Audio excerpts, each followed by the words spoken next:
Guys, mayong hapon sa tanan no. Diri ata karon guys. Sa atuang mga kaibigan natin na mga diwindi guys. Dahil meron po silang ibabalita po sa atin. Maulan ra ba talaga guys? Oh. Nagdaot ang mga panahon po natin ngayon dito guys. Tawagin po natin yung mga kaibigan po natin dito guys. Kaibigan, maayong hapon kaibigan. Ay Linyo, kumusta Linyo? Oo, unsa may imong ibalita sa ako karon nga pinaka-importante?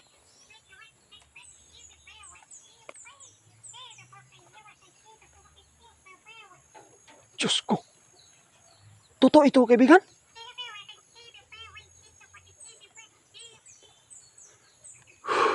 Grabe guys. Napakadelikado talaga yung ibabalita. Sana po ay makakita po kayo dito na balita ni kaibigan ninyo karon guys. Nagklase-klase karon guys. Ang iyang ibalita sa tuwa. Sige kaibigan.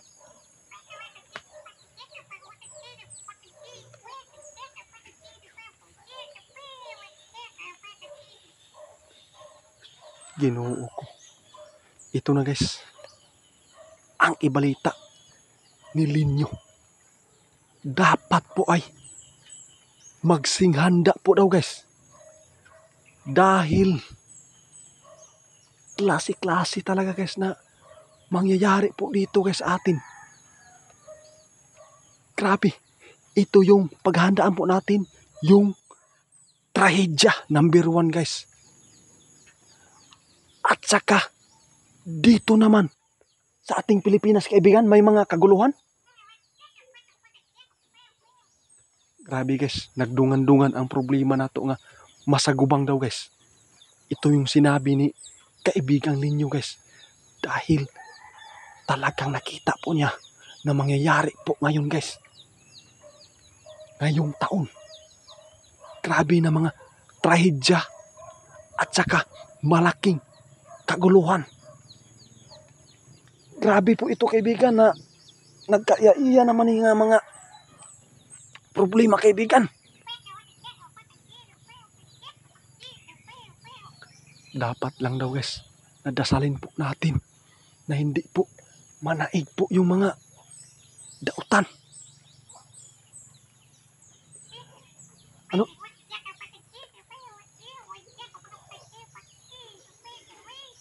Ito na guys. Ang nakita lang ni kaibigan dito guys, ang trahedya, napakadelikado. Dapat mag-igmat po tayo. Mag-amping. Dahil may malaking trahedya po na nakikita po niya.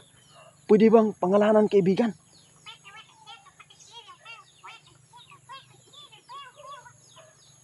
Hindi daw pwede guys. Para po ay hindi po daw tayo talagang matakot po. Ang sinasabi lang dito guys na dapat mag-pray, maghanda po kung ano man yung mga nabalita na mga trahedya. Tungkol ito sa ano kaibigan? Sa problema po sa Pilipinas. Ano ba ito? Grabe guys. Naapay mga trahedya na dili masulbad guys. Samot na ang kaguluhan daw nakita ni kaibigan guys. Tungkol po ito sa pag-impeach talaga ni Sara Duterte. Na sana po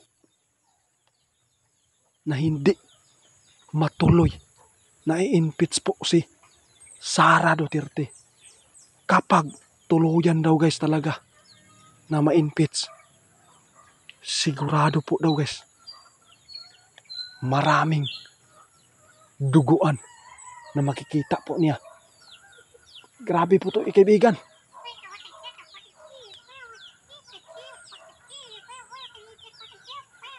Ha? Ayan guys, tingnan nyo guys ha. Nakita ni kaibigan ngayon. Marami pong nagre-resign na sa mga